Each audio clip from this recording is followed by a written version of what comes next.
a essa série de seminários em homenagem à professora Márcia D'Alessio. Então, esse é o primeiro webinário que é caracterizado como Consciência Histórica, Identidade Narrativa. É uma iniciativa da nossa reitoria e da Pró-Reitoria de Pós-Graduação e Pesquisa. Aproveito para agradecer toda a equipe da STI, da própria GPQ, professor Elbert, que junto ao professor Fernando vem organizando esses nossos webinários, e já agradeço ao professor Estevão Martins, que vai nos honrar com a sua palestra, e com a fala também do professor Fábio. Então, eu passo a moderação para o professor Fernando Atique, que é o nosso coordenador de integração da própria GPQ. Bom dia, muito obrigado, professora Lia. Eu agradeço a confiança também dos nossos convidados, o professor Estevão, que é o nosso convidado de honra, e o professor Fábio Franzini. Cumprimento a todo mundo que nos assiste neste momento. Eu vou fazer uma breve apresentação de ambos e depois nós vamos passar a palavra ao professor Fábio, que vai fazer uma pequena apresentação da nossa patronesse, né, da nossa homenageada nessa série de seminários que tentam dar vazão à nossa produção interna, especificamente da nossa universidade. Então, o professor Estevão Chaves Rezende Martins, ele é um filósofo, historiador e professor universitário brasileiro.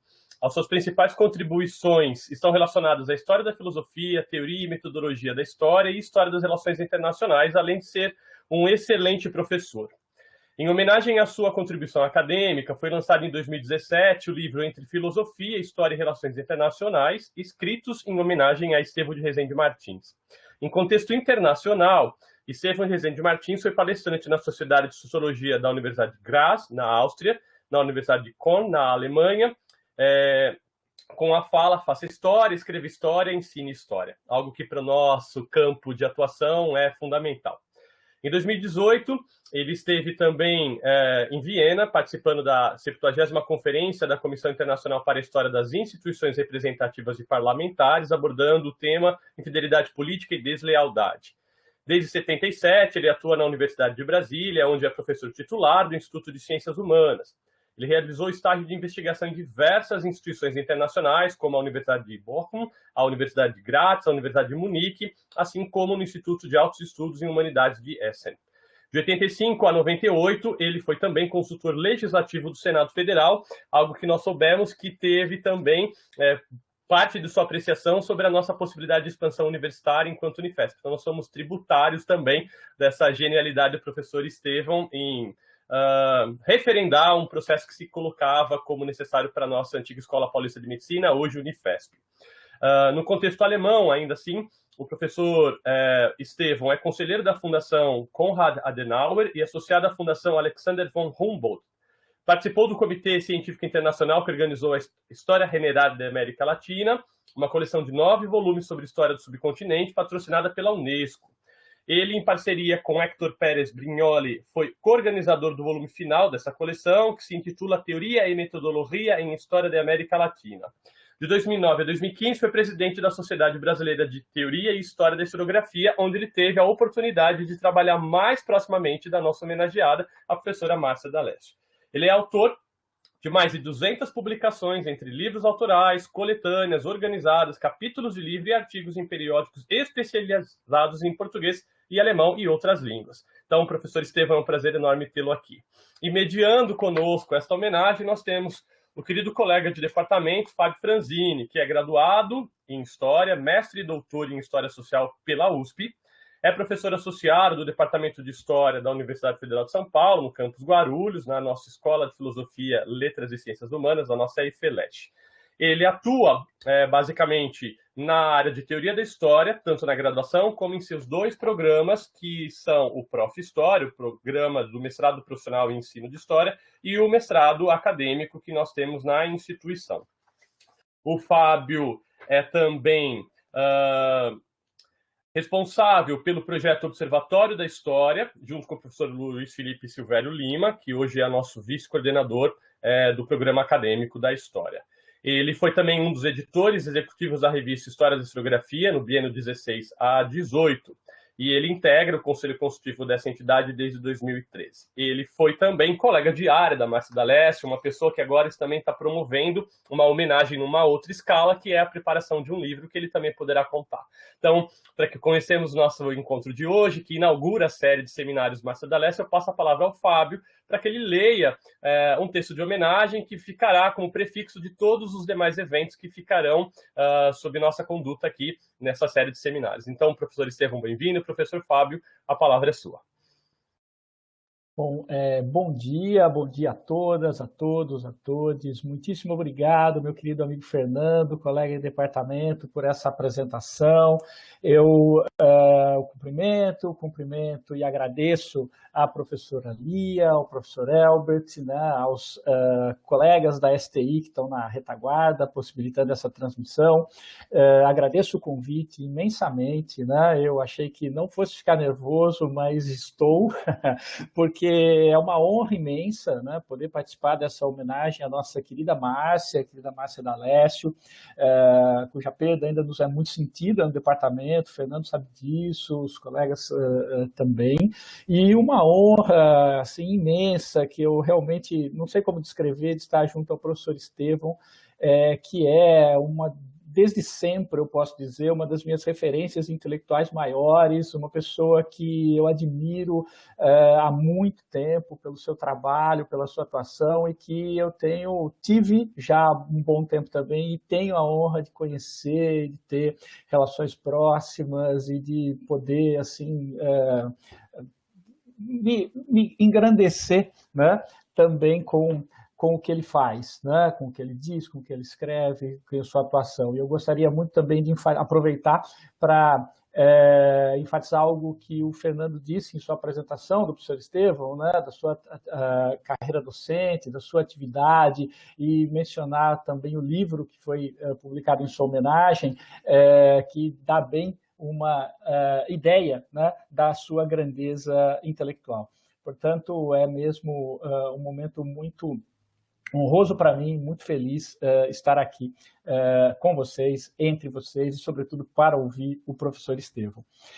Como o Fernando disse, eu vou ler aqui um texto elaborado para uma breve apresentação, né, da Márcia, que dá nome aqui a essa série de seminários. Evidentemente, quem da área de história, certamente não precisa disso, né? Não precisa conhecer, sabe dessas informações, mas como a ideia é que essa série alcance um público mais amplo, né?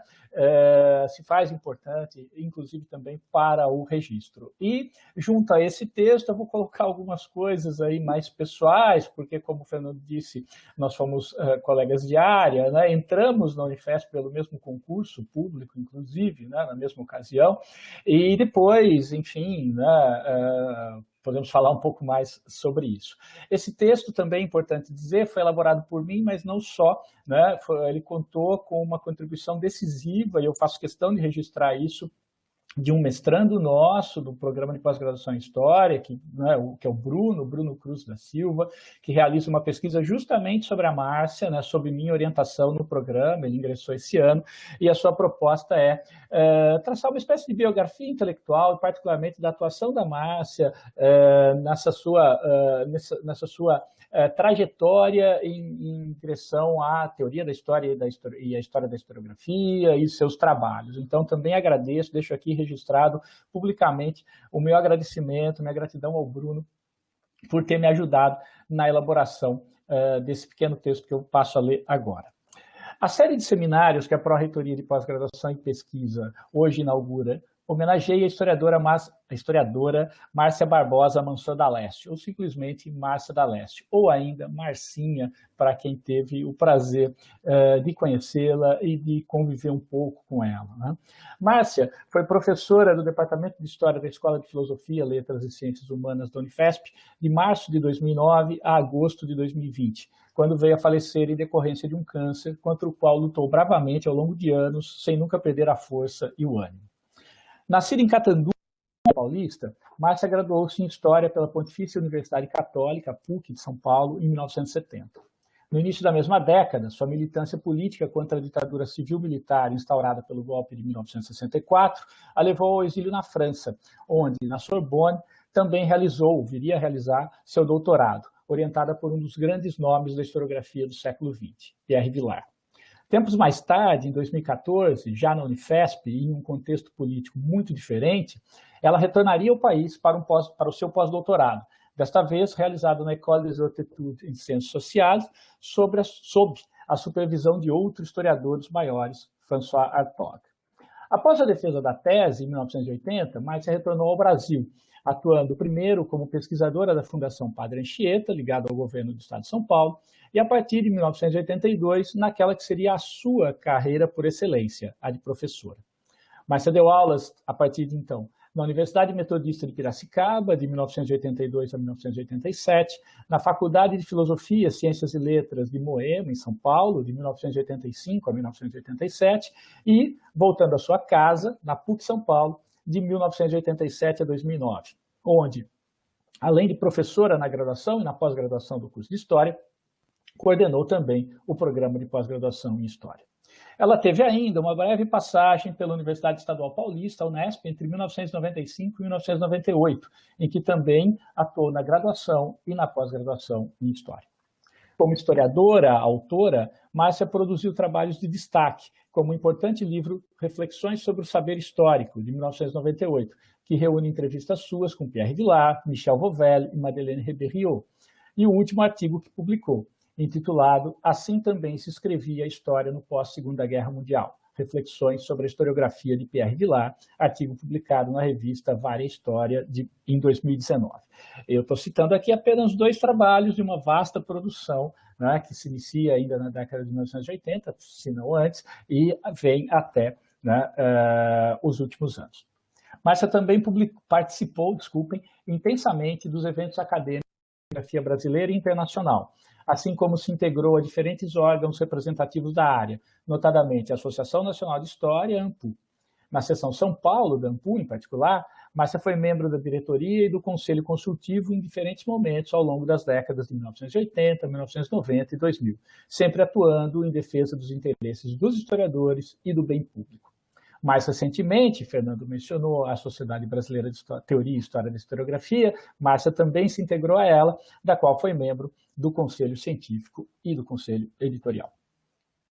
Tal rica trajetória demonstra muito bem que, no final dos anos 2000, quando Márcia decidiu prestar o concurso para a área de Teoria da História do então recém-criado curso de História da Unifesp, ela já tinha uma carreira acadêmica consolidada e estava em plena maturidade intelectual.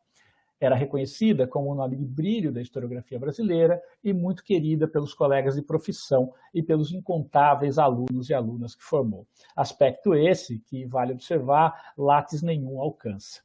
Aprovada em primeiro lugar, como seria de se esperar, e eu posso dizer com muita tranquilidade isso, pois, como falei no início, foi o concurso do qual eu participei também, né?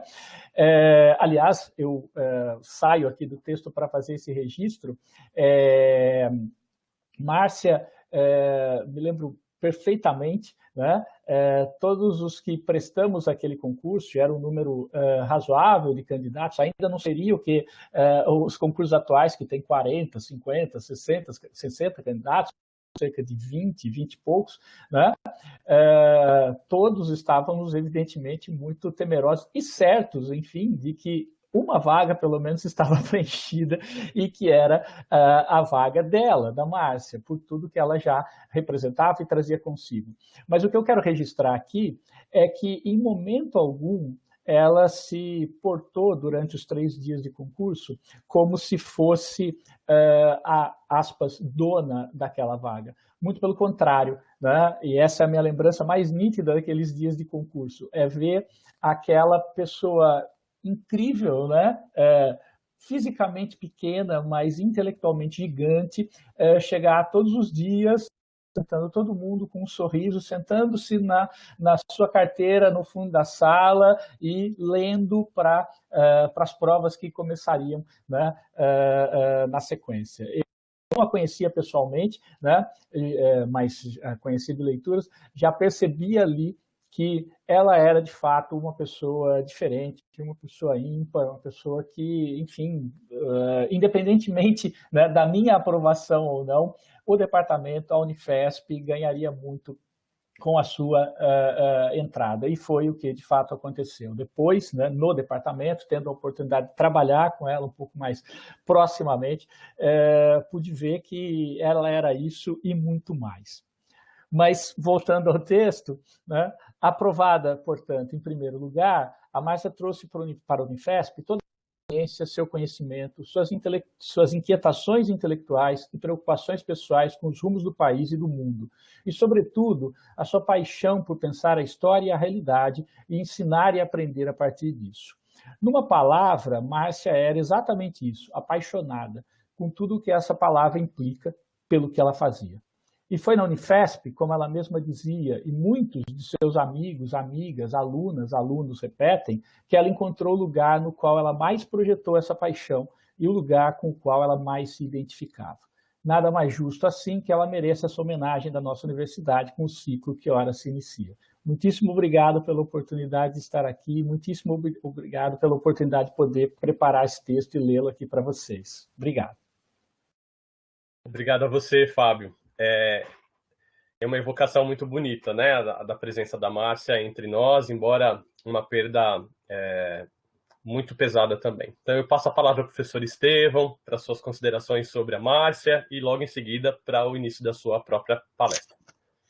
Muito obrigado, desejo um excelente dia a todos e a todas. É uma honra muito particular haver sido distinguido com o convite para estar presente neste momento inaugural de uma iniciativa mais do que louvável, pela qual todos nós agradecemos à Unifesp, a professora Rita, ao professor Herbert, ao professor Fernando, ao professor Fábio, de haver cogitado e organizado uma série que leva o nome, como agora bem disse o professor Fábio, de uma pessoa que se distingue pela suavidade, se distingue mesmo na nossa memória. Ela, embora ela não viva mais entre nós, ela permanece, como qualquer historiador diria, o passado só é passado porque ele vive no presente, porque os historiadores fazem dele uma realidade que interfere com o nosso cotidiano. Ela vive em nós pela suavidade que sempre a marcou, pela elegância que sempre a dignificou, e em particular pela modéstia,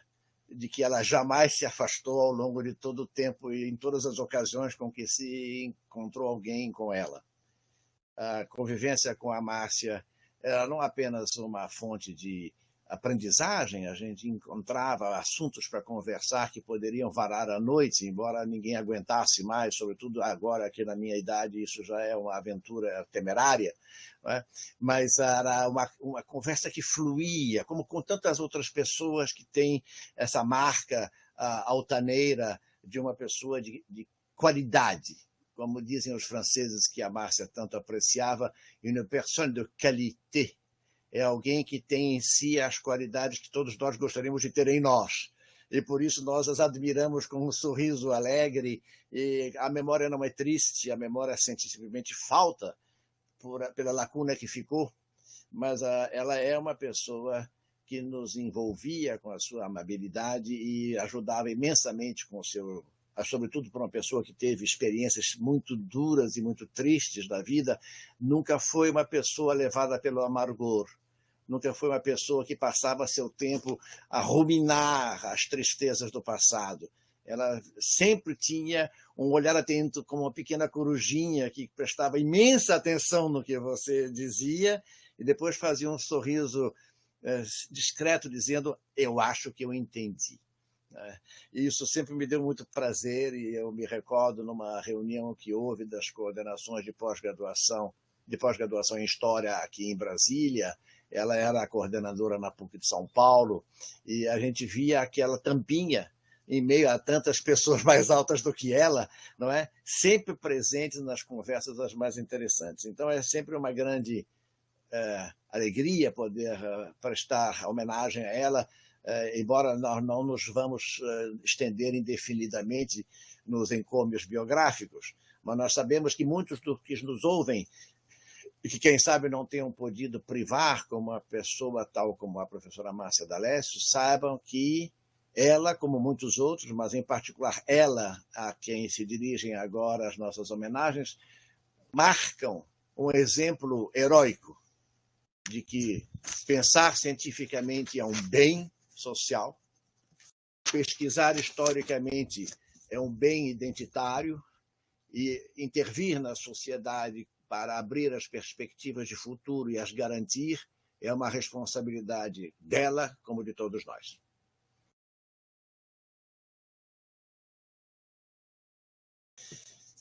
Sem mais delongas, né, como dizem os especialistas, eu agradeço novamente o convite e hesitei em retomar o que eu havia tratado no texto que o professor Fábio pediu-me que escrevesse para o livro que ele prepara em homenagem à Márcia, e achei melhor não fazer uma repetição, que seria, quem sabe, enfadonha, e resolvi compartilhar com os que nos ouvem e assistem uma questão que tem a ver com o guarda-chuva geral da educação histórica, que é um campo no qual eu tenho enveredado nos últimos anos e que representa uma novidade, de certa maneira, para o perfil de atividade de produtos que eu fiz nos últimos anos. A preocupação com a educação histórica decorre da tese que eu esbocei no texto que fiz para o livro que organiza o professor Fábio, de que existe uma responsabilidade cívica e social do pensamento histórico no espaço público. E isso tem certos caminhos, tem certos componentes que antecipam essa realidade, no qual se entrecruzam, digamos assim, 3 grandes campos epistêmicos. O primeiro é o campo em que eu sempre vinha militando até desde praticamente o início da minha carreira, que cruza os requisitos epistemológicos da constituição do conhecimento histórico como um conhecimento científico, por conseguinte, um conhecimento confiável e controlável.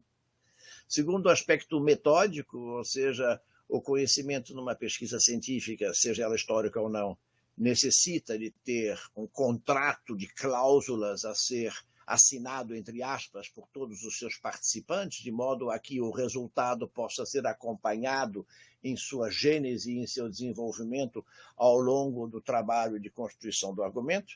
E, enfim, existe um segundo tipo de contrato, que é o contrato que desemboca na forma como você conta isso, que é uma forma fundamental que nós conhecemos todos com o nome de historiografia, e que tem requisitos de conteúdo, portanto, não há historiografia sem pesquisa, mas não adianta ter a pesquisa se não há quem a conte. E, por conseguinte, a historiografia é um exercício estilístico no qual se pratica a noção de narrativa, que é um formato que, obviamente, aqui eu peço licença para advertir desde já, não tem nada a ver com o papo corrente que anda por aí, em que a palavra narrativa, sobretudo no plural, é utilizada como se fosse uma forma de dizer a mentirinha que você vai inventando para poder, de alguma forma, escamotear a realidade de maneira que não se descubra o que efetivamente aconteceu. Eu não quero plagiar arranque com isso. Então, consciência histórica e identidade narrativa têm 3 elementos fundamentais com respeito a uma realização do sujeito como requisito histórico fundamental. Nenhum sujeito consegue transformar-se no indivíduo pleno se não tiver constituído e consolidado uma consciência histórica, com efeito, obviamente não só, mas com efeito da consciência histórica também, constitui-se e consolida-se e se desenvolve o que nós chamaremos de identidade do agente racional humano, e a pessoa conta isso a si e aos outros em narrativas. Então, esses 3 tópicos é o que eu vou tentar apresentar aqui, e muitas coisas vão ser feitas de uma maneira relativamente rápida, porque não cabe no tempo de que nós dispomos, mas eu já andei cometendo textos sobre isso em diferentes contextos, então se algum coitado estiver interessado em ver como é que isso desemboca em alguma coisa, terá a ocasião, eventualmente, ao final, de ver algumas recomendações bibliográficas. Então, as questões que já tinham deixado o professor Fernando interessado ao mencionar o texto de uma das minhas palestras, que depois foi foi publicado na Alemanha. História é um componente existencial, mas também essencial da condição humana. Eu não estou falando de gatos e cachorros, Não estou falando nem de unicórnios, nem de dinossauros, estou falando de pessoas como nós. Então, a história não existe. A gente sempre ouviu falar disso, se nós quisermos citar inúmeros autores, podemos citar Heidegger, por exemplo. Sempre se soube que o agente racional humano é uma pessoa, é um ser histórico. Se suprimir a concretude da vida no tempo, o homem cessa de ser gente. O ser humano perde suas características. Então, é importante entender que nós lidamos com a história para responder a 4 perguntas. E isso sempre foi uma grande preocupação que muitos colegas tiveram, e têm, não é? Entre os quais a professora Márcia D'Alessio. O que consiste o teor da história? Obviamente, a história aqui está sendo utilizada no singular por uma questão prática, de se referir ao quê? Ao tempo que é o mundo preenchido pelo agir de pessoas como nós. Então, eu sempre tenho uma relação com o tempo em que eu considero esse tempo como meu. A referência é sempre partir do sujeito que fala sobre si, e ele também tem um elemento coletivo que ele, pelo menos tirando os Simões estilitas, que quem sabe já não existam tantos assim, ou as pessoas que se encapsulam, não é, em espécie de paranoias altamente individualizadas, e são exceções que não dão um tom. Na verdade, o tempo é nosso. Não é? O tempo é nosso. E a sensação de que o tempo é extenso, o tempo é longo, o tempo é breve, o tempo é médio, o tempo é curto, o tempo não acaba. As sensações que dão a impressão de que já acabou tão rápido, outras que demoram tanto. São todas as coisas que nos dão a moldura temporal de um mundo que é preenchido pelo agir. E o mundo preenchido pelo agir precisa ser entendido. Não adianta simplesmente ser descrito, ou ser registrado, ou ser fotografado, ou filmado. Tem que ser entendido. E por quê? É a segunda pergunta. Entendido por quê? Porque tem que fazer sentido. Nós não temos ainda aqui nenhum elemento moral. Esse elemento moral virá, mas não temos nenhum. Mas tem que fazer sentido. Há coisas que fazem sentido mesmo que você as execre, que você considere que elas são inadmissíveis por um outro parâmetro de análise, por exemplo, ética. Mas aqui tem que ter sentido. Ou seja, quando a gente para pensar sobre o mundo em que nós estamos, preenchido pelo agir de inúmeras, incontáveis e mesmo inenumeráveis pessoas, elas têm que fazer sentido. E nós frequentemente fazemos seleções por cortes, nós chamávamos antigamente de cortes epistêmicos. Você separa encadeamentos que são aqueles sobre os quais nós nos dedicamos porque achamos que eles têm um grau de relevância que me permite entender por quê, fazer sentido. E você tem o fazer sentido de procedência, ou seja, as coisas devem ter acontecido do jeito que aconteceram, porque há razões para que isso tenha sido assim como foi, e ter o sentido de sequência. As questões estão tendo sentido ou deixando de ter sentido porque elas têm desdobramentos amanhã. Elas não se esgotam hoje ao final do expediente. Então, esses desdobramentos para amanhã também têm que ser entendidos sobre se eles fazem sentido ou não e, se fizerem, de que sentido se trata. Por que isso? Em geral, se pode dizer, é o que se chama de constante antropológica, todo mundo, aparentemente, aqui como em qualquer outra cultura, é uma afirmação um pouco pretensiosa, mas as pesquisas etnológicas vão nesse sentido. Uma das primeiras grandes atividades que a pessoa desenvolve ao analisar a si e a sua circunstância, para citar Ortega y Gasset, é relativa ao fato de que eu tenho que ser senhor do tempo, e não apenas senhor dos anéis. Tem que ser senhor do tempo, não é? Ou seja, o tempo não pode escapar por entre os meus dedos como a areia da ampulheta, sendo que outros são os gestores da ampulheta. Eu também tenho que ter a minha participação na gestão do passar da areia, de tal forma que eu saiba por quê, para quê, e para onde, já veremos, essas coisas caminham. Por isso, domesticar a experiência e o tempo, ou seja, a vivência dos indivíduos e a circunstância em que essa vivência se dá, é o objetivo de assegurar a cada um de nós que nós sejamos capazes de saber do que se trata. E não inventar apenas por algum tipo do que hoje em dia todo mundo está chamando de fake news, que é o nome emitido à besta para dizer boato, mentira, calúnia, difamação. Sabe por que sai em inglês fica mais bonitinho?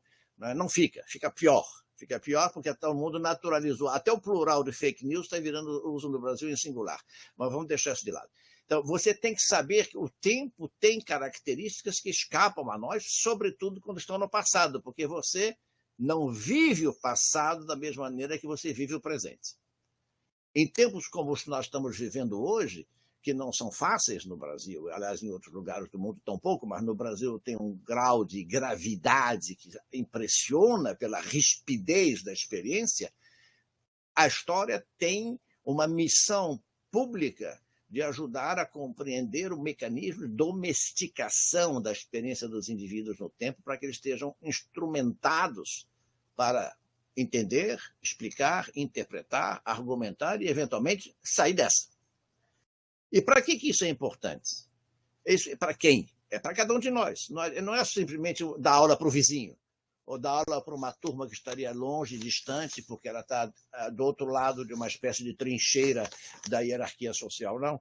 É preciso que a identidade das pessoas tenha um elemento de compartilhamento de experiências para construir uma, que nós adiante veremos, uma espécie de consciência comum, que se exprime no conteúdo da cultura, que é baseada na consciência particular dos indivíduos, de historicamente ser capaz de pensar.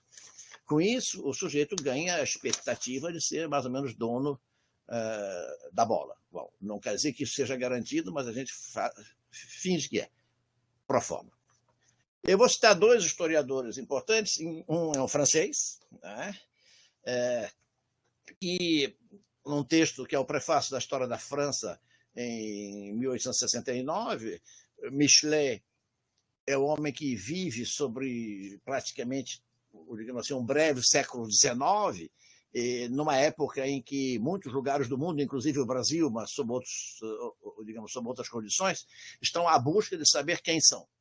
Quer dizer, há pessoas que são convictas de saberem quem elas são, e que estão construindo a identidade, por exemplo, das nações. Isso é um projeto típico do século XIX, que marca a época, e que para países como o Brasil, de cujo bicentenário da independência nós pensamos poder extrair lições, só espero que o ano que vem não seja tão ruim, que a independência fique muito maltratada.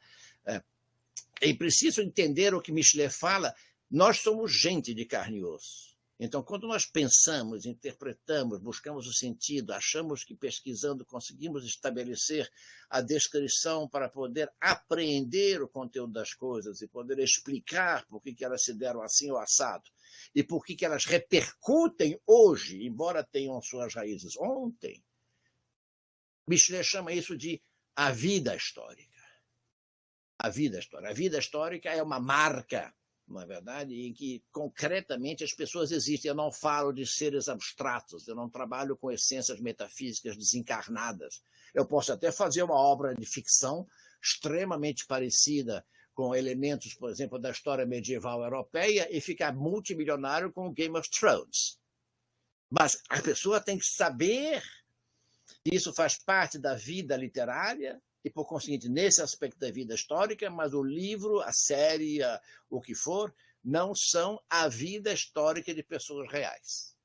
É preciso seguir essa vida histórica por todos os seus caminhos. Michelet, imagina, ainda antes de outros, mas mais ou menos ao mesmo tempo que Marx, pensa que é preciso ter presente que há uma certa totalidade. Nós é que não conseguimos ver a totalidade em si, porque isso é uma missão impossível. Não há Tom Cruise da história que consiga ver a totalidade de forma absoluta, por mais que ele se esforçasse.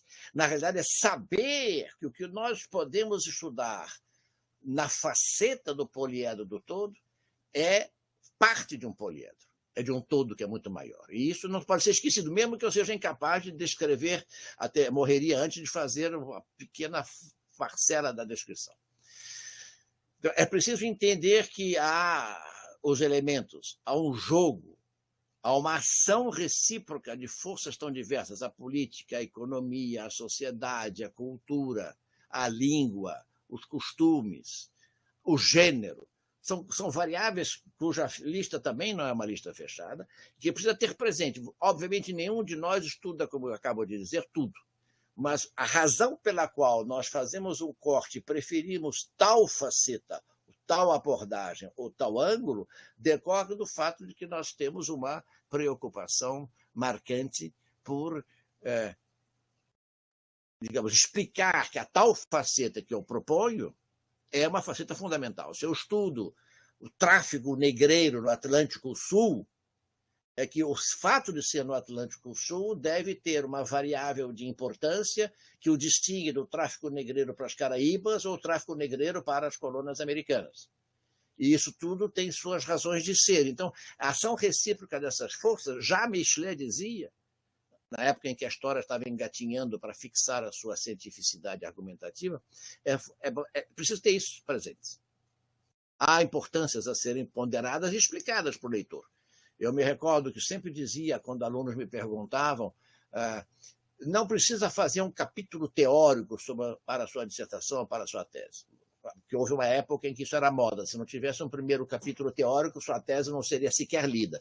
É importante que a sua concepção teórica atravesse o livro e que você tenha dito na introdução, estão aqui as regras do jogo que eu vou jogar.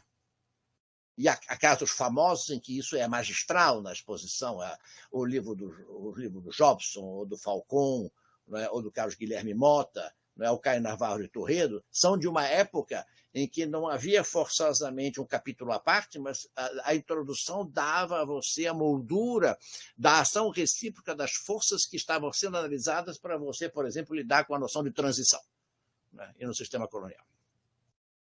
Então, por conseguinte, o historiador, óbvio que Michelet tem um grau aqui de otimismo gnoseológico, epistemológico muito grande, não é? Ele considera que se o historiador for capaz de reconstituir esse jogo das forças, ele é perfeitamente apto a ressurgir com a vida concreta de quem foi no passado.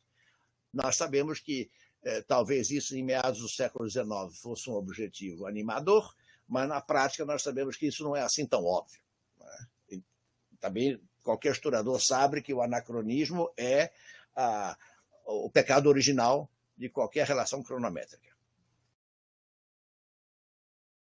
Um outro autor que eu gostaria de citar, e volto para o Brasil, né, é João José Reis, um grande amigo e colega, professor da Universidade Federal da Bahia, que há aproximadamente 4 anos atrás recebeu o prêmio Machado de Assis da Academia Brasileira de Letras. Né? Então, reparem, com 150 anos de intervalo, não é? A maneira como o João José Reis descreve o modo como um historiador hoje lida com essas variáveis, de saber o que se tem que saber, ou seja, o que você tem na sua cultura e na sua consciência histórica, como você reúne isso para dar corpo identitário ao que você faz, e, enfim, como é que isso se desdobra numa aplicação destinada ao público, que é ver se as pessoas são capazes de ler e entender o que você fez. É um pequeno trecho, mas vale a pena lê-lo na integralidade por causa da lógica, como a mensagem do João José Reis é muito clara e, em poucas linhas, ele trata de muitos componentes que, de alguma maneira, causam ruído em muitas discussões hoje, e esses ruídos, de 2019 para cá, muito infelizmente, têm se acentuado. Queria apenas acrescentar que meus livros, artigos, capítulos em coletâneas, etc., foram e continuam a ser escritos com paixão pelos temas de que tratam, sem o selo de garantia da objetividade perfeita exigida pelo positivista. Busquei, sim, a compreensão weberiana. No entanto, não permito que minhas inclinações ideológicas e minhas utopias pautem as interpretações que faço dos processos, episódios e personagens sobre os quais escrevo. História panfletária, nem pensar.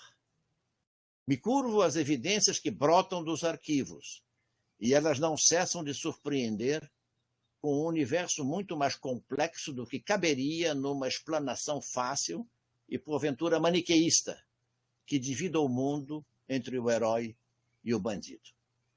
Eu creio que essa passagem do João não se perdeu em nada na sua no seu impacto. Ele reconhece que cada um de nós tem características subjetivas óbvias. As nossas identidades têm marcas que lhes são próprias, que nos transformam em indivíduos únicos. Mas ele diz, uma coisa é você ser quem você é, e outra coisa é você transformar o mundo numa projeção de você mesmo. Ele não diz com essas palavras, ou seja, sabe-se que eu tenho preferência, sabe-se que eu tenho gostos, isso quem sabe até influencie o assunto que eu vou estudar, mas não o modo como eu estudo o assunto e, por conseguinte, a maneira como o meu produto posterior será apresentado como resultado analítico. É digamos assim, é simultaneamente o reconhecimento de que nós temos um sistema de relações que nos produz e com o qual a gente trabalha, as variáveis, os diferentes fatores que se estudam, mas dos quais nós somos também fruto, como eu dizia antes de Ortega, é a nossa circunstância, e outra coisa seria se deixar dominar por essa circunstância de tal maneira que você ficasse sempre só rodando em torno do mesmo ponto e nunca conseguisse sair de uma espécie de prisão ideológica. Isso eu creio que, lamentavelmente, ainda guarda uma particular atualidade do Brasil de 2021. Como é que isso funciona? Então, eu fiz aqui um pequeno esquema do que eu chamo o modo como funciona o mecanismo da ação racional humana. Ou seja, começa-se à esquerda da imagem, lá em cima tem uma bola que diz situação inicial. Todos nós emergimos no mundo preenchido por coisas feitas. Ou seja, é um mundo preenchido pela cultura e essa cultura tem sua história. E ela é preenchida e só a história recupera a cultura que está preenchendo o mundo da situação inicial para todo mundo e para mim em particular. Quando se pensa na decifração da Pedra da Roseta, né, a Pedra da Roseta não veio com um tradutor automático do lado, não tinha um Google Tradutor do lado. Né? Champollion teve que trabalhar todo um universo de situações iniciais preenchido por informações paralelas de variáveis, cujo cruzamento permitiu que, num determinado momento, e foi preciso chegar ao século XIX, teve o estalo de entendi a chave de transformação da escrita sacra egípcia, daquele tipo de sociedade, para a linguagem de uma cultura do começo do século XIX. Então, nessa situação inicial estamos todos. Eu imagino só... Eu fiquei um pouco frustrado, porque quando houve os 500 anos da descoberta do Brasil, achei as comemorações muito pífias. Em Portugal até que não, mas aqui sim. Depois veio o centenário da abolição da escravidão, tirando grandes colegas especialistas que fizeram trabalhos de grandíssima projeção, mas em termos de espaço público ficou meio fraquinho. Veio o centenário da República, também não foi, né, uma maravilha das maravilhas. Então, essas efemérides ela tem a vantagem de ser o gancho de penetração no espaço público. Você aproveita a efeméride para dialogar com o espaço público. E, como em 1972, com o Sesquicentenário da Independência, Márcia e eu tínhamos 2 anos de formados, tanto ela como eu nos graduamos em 1970, né? Por razões políticas da gestão do Brasil, também a Sesquicentenário da Independência foi uma operação estatal.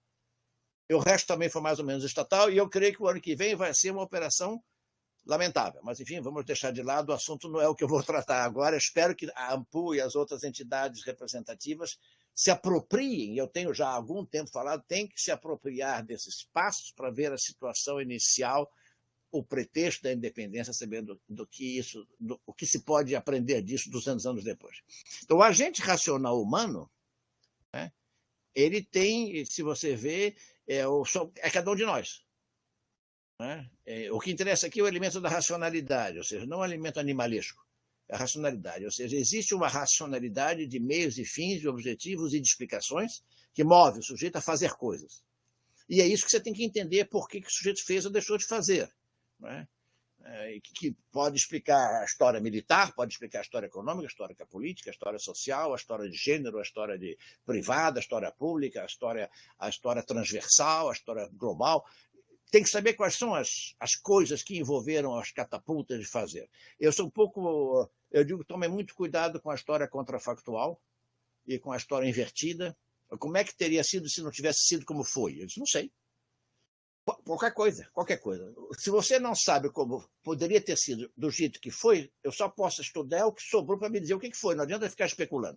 O que seria o mundo se Napoleão não tivesse existido? Não faço a mais remota ideia. Nenhum historiador, se for historiador, pode se dar o luxo de fazer uma brincadeira dessa, a menos que ele faça também a parte de ficção. Tudo bem, mas aí são dois bonés. Você usa o boné de historiador para certo tipo de produto e usa o boné de autor literário para outro tipo de produto. Tudo bem, desde que você não entre em crise de paranoia, mas isso é outra questão.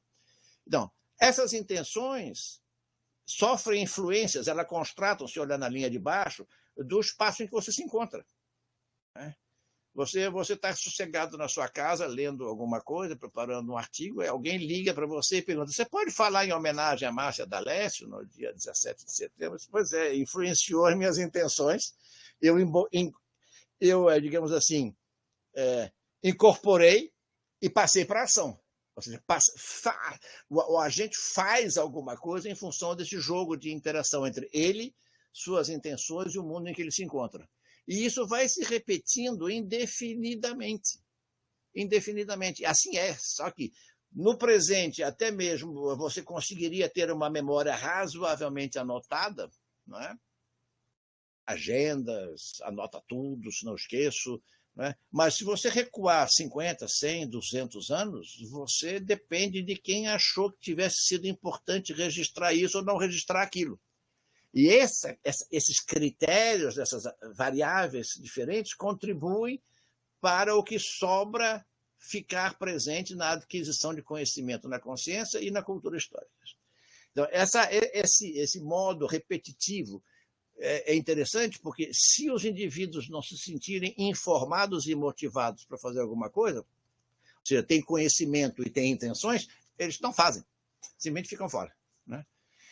Em alguns casos, você pode dizer, conforme as circunstâncias, sobretudo se for uma circunstância ligada à vida social e política ou à vida funcional, você pode dizer, o sujeito não fez, então ele se omitiu. Aí há um segundo critério, que é descobrir que razões existiriam que deveriam ter feito a pessoa agir e ela deixou de agir quando devia ter agido. Mas isso é uma questão a ser desenvolvida. Uma das questões com que nós nos deparamos com frequência é saber se nós temos alguma autoridade para dar palpites. Então, o meu consultor de historiografia aqui, o Kelvin, ele conversando com o Haroldo, mas em inglês o Calvin conversa com Hobbes, né? O tigre é o Hobbes, né? Então não é uma escolha inocente, né? É a escolha mensageira. Então, a história é uma ficção que nós inventamos para nos persuadir que os acontecimentos são cognoscíveis e que a vida tem ordem e direção. Isso é o campeão, medalha de ouro do ceticismo absoluto. Né? Na realidade, você vê, é uma criança, né, à qual as mensagens são transmitidas de uma maneira fechada, são pacotes, não é? Mas que, na realidade, o autor elabora para mostrar que, como muitos relativistas duvidam que a pesquisa histórica seja garantia de conhecimento confiável, então você faz o seguinte, você não sabe de nada. Então você inventa um troço e diz que com esse troço você põe conhecimento na mesa e a vida fica arrumada. É contra isso que eu me levanto. Ou seja, você pode até inventar uma história ficcional, mas aí não é história com H maiúsculo, é história com H minúsculo. Forçosamente. Só, o que não tira o prazer de ler a história. Não é? Você pode ler essa história com muito gosto, não vejo problema nenhum. Quem não gosta de assistir uma boa série na televisão? Que seja boa, né? Se Fantástico Fajuto, ninguém gosta. Né? Ou ler uma série de romances, você lê romances, por exemplo, Machado de Assis, José de Alencar, Manuel Antônio de Almeida, são pessoas que te dão uma fotografia da vida social, em particular no Rio de Janeiro, que te, digamos, mediam ao seu conhecimento uma realidade que era vivida na cidade no pleno século XIX. Então, você entende muitas coisas, às vezes, porque esses autores foram as correias de transmissão das informações sem a intenção de fazer produtos de história. Tanto que, hoje em dia, Machado de Assis, de alguma maneira, ainda é coqueluche de muitos historiadores, como se fosse uma espécie de repórter não fotográfico, mas repórter estilístico da vida social do Brasil, da vida política, por causa das crônicas sobre o Senado do século XIX. Então, a minha ideia é, a história não é uma mera invenção. A história, primeiro, no sentido substantivo, é a soma das coisas que nós fazemos. Esse nós começa, lá se eu, como o primeiro Homo sapiens, quem sabe o Homo faber, mas não tem muito documento. Não havia cavernas suficientes para você escrever a civilização material e o capitalismo, né? Teve que esperar as cavernas do século XX. Então, a história é tudo isso. Agora, outra coisa é a história que nós, profissionais, produzimos, extraindo dos indícios aquilo que nós conseguimos reconstituir para mostrar sentido, objetivo, influências, razões, atos e consequências. Podem chiar à vontade, podem espernear, podem achar ruim, mas é assim que funciona.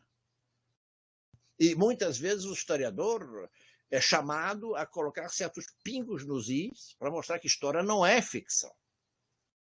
Regra geral, nas comissões sobre a verdade, em países que tiveram regimes políticos traumáticos, tiveram a assessoria especializada de historiadores. No caso do Holocausto dos judeus, no regime nazista e depois da Segunda Guerra Mundial, e até recentemente, muitas comissões de explicação do que aconteceu para determinar a responsabilidade ou não de indivíduos acusados de serem próceres. Isso tudo precisou da história, para mostrar que não é uma onda, não é um papo, é um discurso narrativo sólido. Então, o outro caso que me parece interessante é que isso aqui é o relativismo campeão, mas não é só isso que interessa, né? Temos aqui também que ver que a outra especialista em história, em fundamental, que é a Rebordosa, infelizmente falecida como seu desenhista, né? E que representa uma maneira jocosa também de um desenhista, de um chargista intuitivo, não é? Que coloca aquilo que eu estou dizendo que é o que intriga qualquer indivíduo para se autoconstituir como consciência histórica. Então, a gente emerge no mundo preenchido de N coisas, você, inclusive, emerge no mundo em que já te dão um nome, você é batizado por terceiros, né? Depois você pode manter esse nome ou não, essa é outra questão. Diria, a inércia é fico, do jeito que me chamaram, eu fico. Agora, o que significa a etiqueta do meu nome, sou eu que digo, né? Aí deixa para os psicólogos a explicação de tudo que é o período que você vai percorrendo para chegar lá.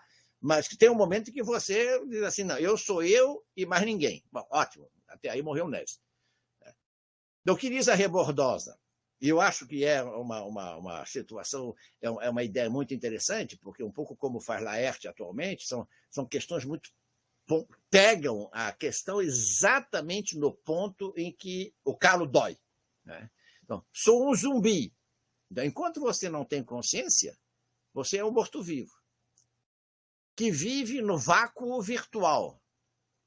Ou seja, enquanto eu não sei quem eu sou numa espécie de nebulosa, não é, que não sei exatamente em que ela consiste. Agora, virtual, agora tornou-se tão normal que eu só espero que não seja vácuo mais, né?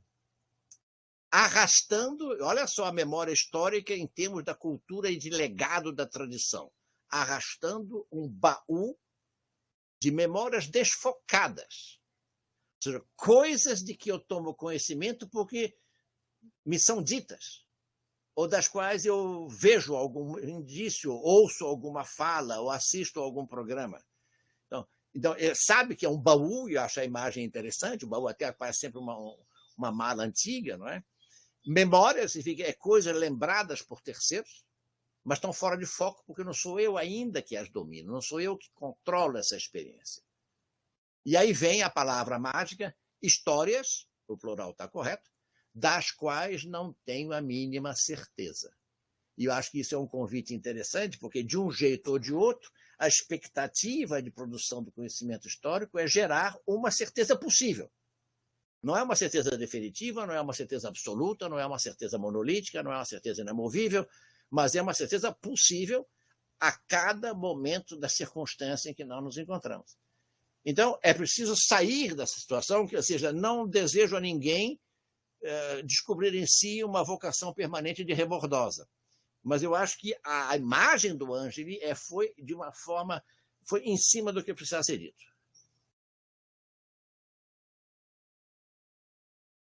Em que contexto se constrói essa gigantesca atividade de conhecimento? Né? Então, eu fiz um pequeno esquema, que eu já apresentei em outros lugares, o pensamento histórico, que é a maneira como você pega o baú das memórias desfocadas, busca construir foco de tal maneira que você obtenha um mínimo grau de certeza razoável acerca do que aconteceu. E, em particular, como fator de experimentação para aquilo que acontece agora, experimentação não, de explicação, e projeção para o que será amanhã.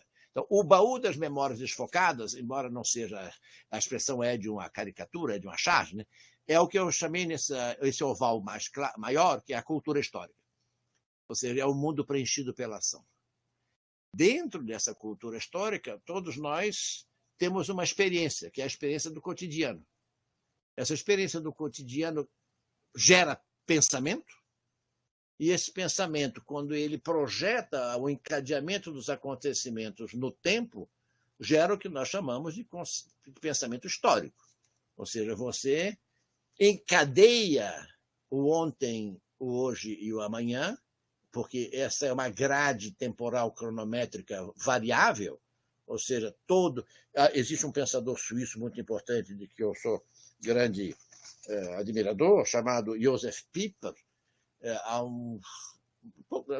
Final dos anos 40, depois da guerra, ele disse, a propósito justamente da história, da memória que marcou a experiência de milhões de pessoas com o impacto da guerra, não apenas na Europa, mas pelo mundo todo, ele disse, hoje é um amanhã com gostinho de ontem.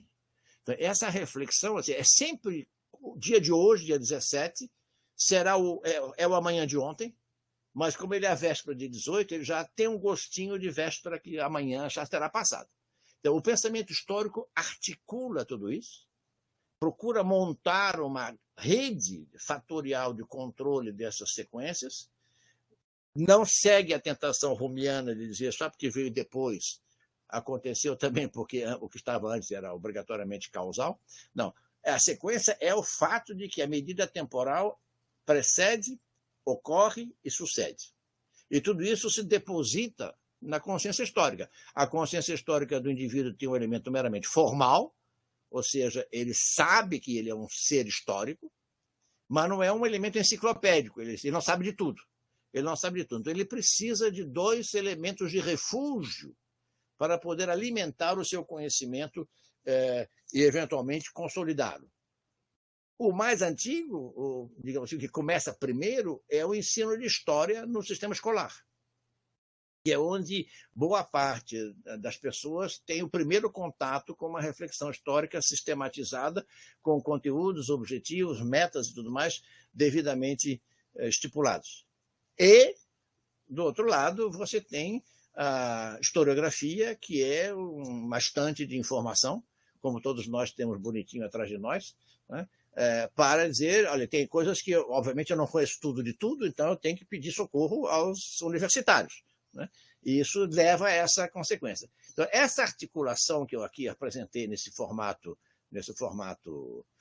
genérico, é para mostrar que essas variáveis são muito importantes e que há um componente de coparticipação interessante nessa percepção de uma interdependência.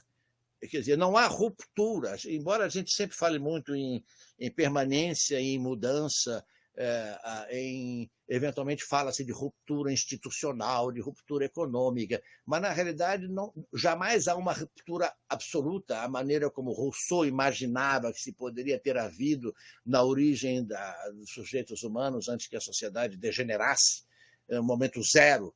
Não há momento zero. Se tem, eu não conheço e acho que é dificílimo defender a tese de que houvesse.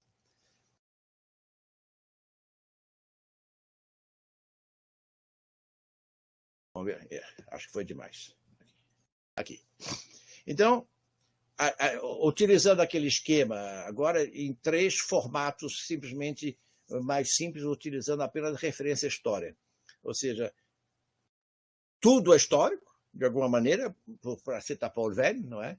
Embora ele tire uma consequência que eu não tiro, né? Tudo é histórico, mas nem tudo é forçosamente história no sentido de que nós conhecemos como história-ciência.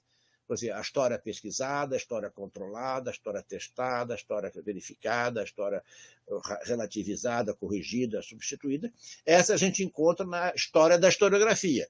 Ou seja, é o que é consignado quando a pessoa considera haver percorrido o itinerário que ela estabeleceu para desenvolver o seu trabalho. Então, há uma conversa muito grande hoje, não é? Toda a ação humana no tempo e no espaço se dá em ambientes sociais. Não importa agora se se trata de uma etnia indígena, ou se se trata de uma etnia subsaariana, ou se se trata de urdos na China, ou se se trata de, lá sei eu, de descendentes europeus que vivem que são brasileiros. É sempre uma rede de relações. E a pessoa tem que ter consciência nesse todo, desse poliedro de relações, que as ações humanas que ele estuda tem que ter alguma relação nessa rede, de forma que isso as faça entender.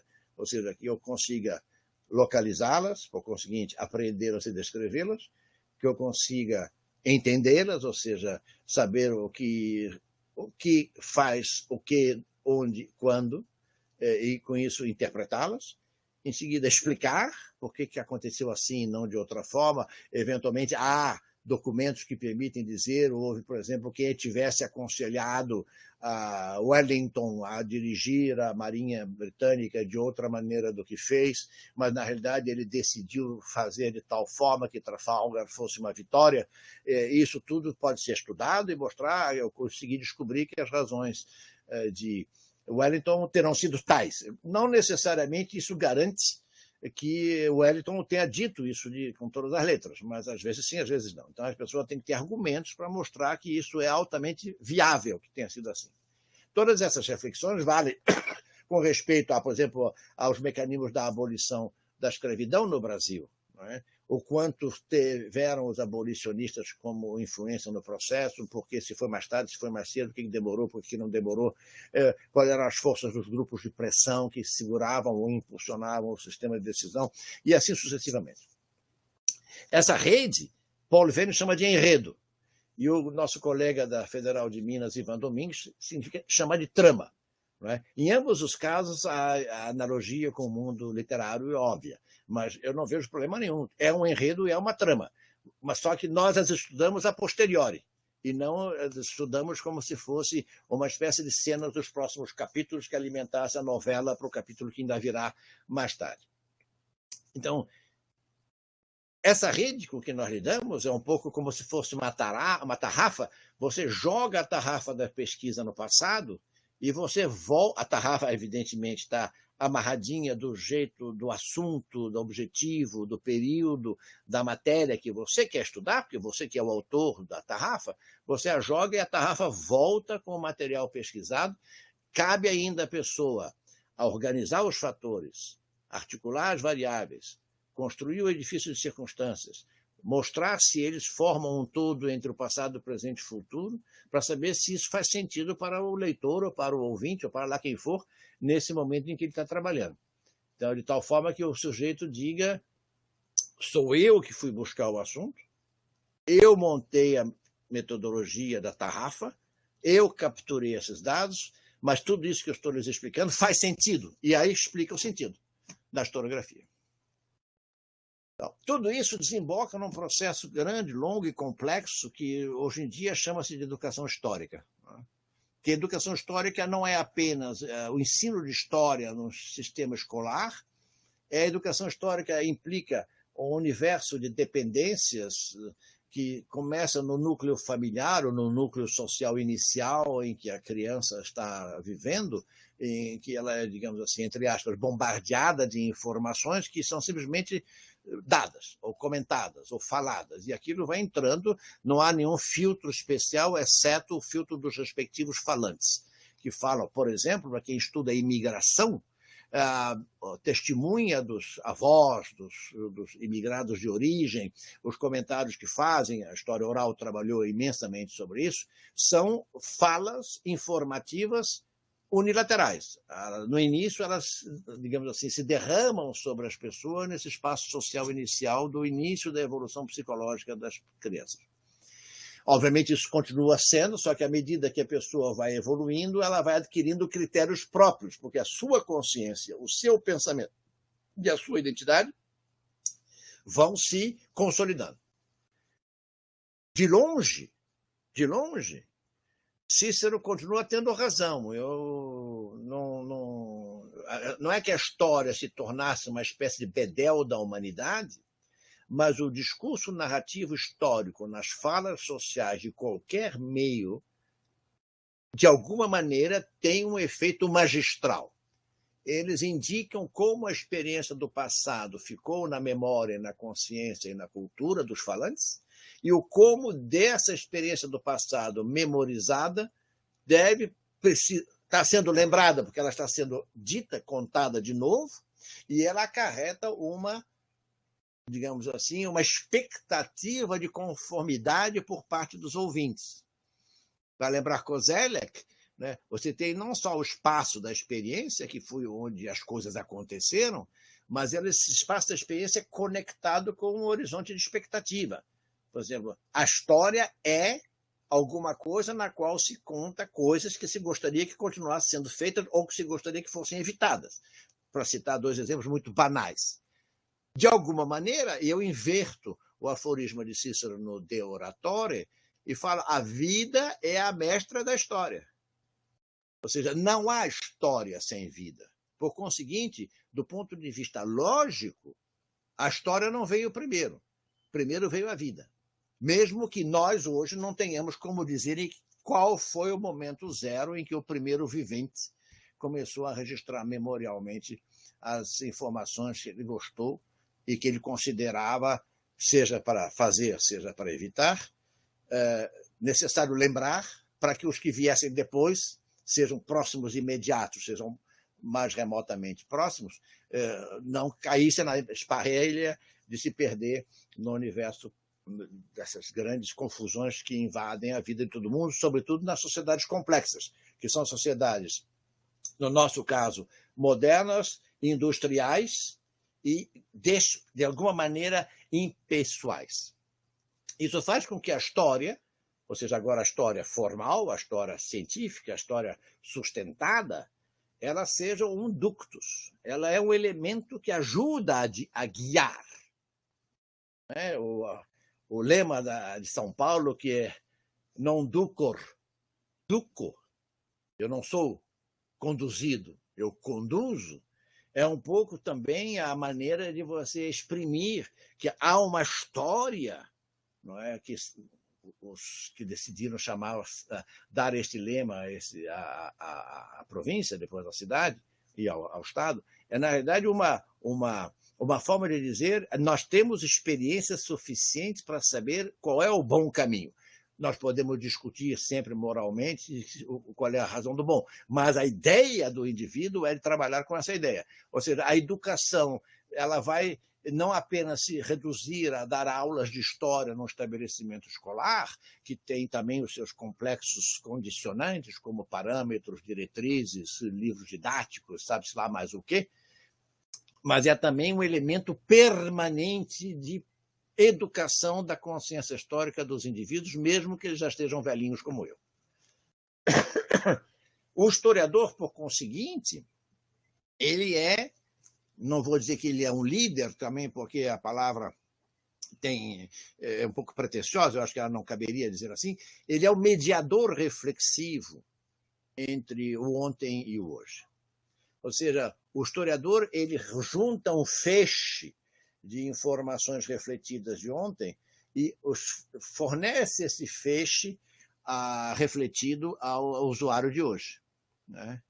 Isso significa que isso pode ser feito. Você escreve um livro hoje sobre um determinado assunto, que é a história da vida privada, a história das mulheres, a história da família, né? Ou a historiografia da culinária ou da gastronomia, é porque você entende que mediar essa temática de ontem tem alguma razão de ser para guiar o leitor e o pensamento de hoje, né? Isso me parece muito importante. Também pode aterrissar numa espécie de embromação. Então, a pessoa tem que ter... No Brasil, infelizmente, a prática das resenhas críticas não é tão difundida quanto deveria ser, no meu modesto entender. Eu também tenho que fazer uma meia-culpa, porque eu nunca pratiquei a arte da resenha com regularidade. Mas o meu consultor de assuntos historiográficos, o Calvin, está aqui de novo com o Hobbes, e um outro desenho em que ele fala... O garoto fala no primeiro quadrinho, acima à esquerda, de que ele sempre achou péssimo ter que fazer deveres de casa, mas agora ele está apreciando. No segundo quadrinho à direita, ele diz assim, eu me dei conta que o objetivo de escrever é inflacionar ideias fracas, ou velar, obscurecer, camuflar raciocínio pobre e inibir a clareza. A gente pode dizer que ele tem razão quando a gente lê certos textos de certos autores, você tem a absoluta certeza de que não faz a mais remota ideia o que um indivíduo queria dizer com aquilo. Embaixo à esquerda, além disso, ele diz, com um pouco de prática, então isso é um apelo à demagogia e à manipulação, escrever pode ser intimidador e mesmo um nevoeiro impenetrável que nos intimide. Aí ele pergunta, quer ver a minha resenha? Aí vem um título absolutamente complexo, né? A dinâmica da interexistência, dos imperativos interexistentes e monológicos em Dick and Jane, um estudo dos modos transrelacionais de gênero, um estudo em modos psíquico-transrelacionais de gênero, que é uma dessas expressões que você encontra, infelizmente, com alguma frequência nos textos que a gente, assim, eu, por acaso, vai encontrar no Cielo ou no academia.edu. E aí é um termo bonito, pomposo, ronflante, faz barulho, e você se pergunta o que ele quer dizer com isso, né? E aí o Calvin, muito sossegado, com uma expressão feliz da vida, ele diz, olha aí que é academia, estou chegando, me esperem. Então, esse tipo de situação é uma coisa muito curiosa na medida em que ela, no fundo, não é tão rara assim. Você encontra isso. Você lê o troço e diz assim, bom, e daí? Né? E daí? E não é nem o samba fazer e daí, né? É um troço complicado. Então, aí eu agora afino um pouco, tudo isso é expresso, seja ao falar, seja ao escrever, de forma narrativa. Então, eu costumo distinguir, porque eu simplesmente omito qualquer referência às narrativas entendidas como fake news, ou como ficção, ou como cortinas de fumaça para intimidar e criar caso. Isso, eu creio que, inclusive, é um atentado na teoria literária à pobre noção de narrativa. Eu distingo duas narrativas. Uma narrativa que é própria a qualquer pessoa. Quando você pergunta a um amigo, um colega, um parente, como é que você foi escolher estudar medicina? É uma pergunta boa para fazer na Unifesp, né? Aí a pessoa te conta uma história. Na verdade, ela não faz um livro de historiografia de ciências da saúde. Ela te conta uma história, que é parcialmente biográfica, parcialmente social, parcialmente econômica, parcialmente circunstancial, mas essa é uma narrativa histórica. Ela parou para pensar, nem que fosse para responder a pergunta, né? E ela refletiu sobre a experiência vivida, e ao refletir sobre a experiência vivida, ela amarrou presente, passado e futuro e produziu uma história histórica. Essa narrativa, obviamente, é uma narrativa muito livre.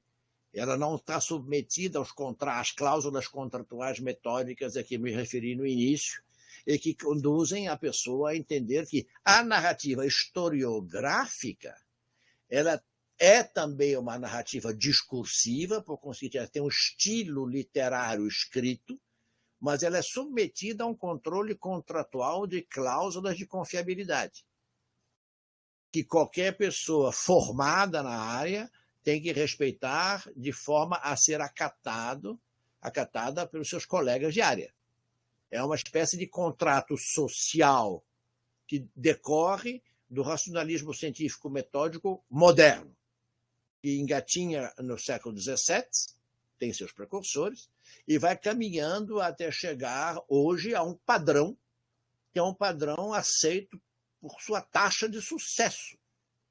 Ou seja, se nós não tivéssemos uma taxa de sucesso em termos de fiabilidade do conteúdo pelo contrato metódico, pouco importa agora se a pessoa tem uma opção teórica A e a outra tem uma opção teórica não A, ambos respeitam a análise metódica contratada. Ou seja, o ler Nelson Werneck Sodré, que tem uma determinada opção teórica, e ler Caio Prado Júnior, de uma análise teórica parecida, ou comparar com Pedro Calmon, não é? Oliveira Lima, ou em Portugal, Joaquim Veríssimo Serrão, a gente encontra que o contrato metódico de fiabilidade controladora, do teor, da qualidade do produto, está respeitado. Então, a narrativa historiográfica tem para si, por conseguinte, uma forte vantagem de poder ser praticada pelo historiador bem formado e, sobretudo, corretamente praticante, né? Quando você lê o Brasil hoje em dia, na América de hispano-luso-espanhola, se nós quisermos assim, quer dizer, do México, do Rio Grande até a Patagônia, até a Ushuaia, a Terra do Fogo, nós temos, hoje em dia, a historiografia mais marcante, mais em volume e em qualidade. É a brasileira. Depois vem a mexicana, em volume e em quantidade.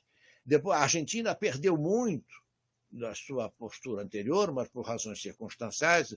Os colegas argentinos são verdadeiros artistas de circo, conseguem sobreviver por acrobacias milagrosas às circunstâncias terrivelmente negativas que os envolvem. Nós nos queixamos das nossas, mas lá não tem certos componentes de loucura, mas tem componentes de incerteza absolutamente assustadores. Depois nós temos questões interessantes, colegas mais isolados, no Chile, no Peru e na Colômbia. A Venezuela, infelizmente, nós sabemos, está bastante restrita, mas o Brasil teve um salto, em particular de 1975 para cá, de qualidade e de quantidade da narrativa historiográfica da inveja. E isso é reconhecido internacionalmente. Então, os requisitos para que isso aconteça, ou seja, para que você tem qualquer narrativa. A narrativa é provocada pelas circunstâncias da vida. Você tem carências, ansiedades, tem buscas, você quer obter respostas. Então, você tem narrativas espontâneas. Quantas vezes a gente ouve as pessoas tentando explicar ou responder uma pergunta feita e espontaneamente dizem, eu não me lembro mais como é que foi, mas sabe que foi. E aí é que está o problema da perda da informação. A narrativa espontânea, às vezes, é uma narrativa assim, extremamente fragmentada. Extremamente fragmentada. Depois há uma narrativa metodizada, que é estou falando de narrativas em geral, que é, por exemplo, um dos exemplos de narrativa metodizada são os famosos diários. Tem diários de bordo na navegação, você tem os manifestos dos portos, com a indicação dos navios, com sua tripulação, com sua carga, você tem diários pessoais em que a pessoa conhece lá, meu querido diário, e anota coisas. E muitas vezes só sabe que anotou coisas anos depois ao reabrir o diário. Ou a agenda do seu trabalho. Para fazer o meu relatório para o CNPq, se eu não tenho as agendas devidamente anotadas, eu perco metade das informações, porque haja memória. Haja memória. Então a metodização aqui, repara, é uma metodização pré-científica. Mas é a noção de que o ordenamento aumenta a qualidade educacional da organização da informação. De tal forma que a sua fala fica mais confiável. E aí você tem as narrativas constitutivas, né? Ou seja, a narrativa que me descreve a mim, ao meu meio, à minha sociedade, ao meu grupo, à minha etnia, à minha comunidade. Você encontra isso nos discursos folclóricos das festas de referência das comunidades imigradas, passeio no bairro do Bexiga,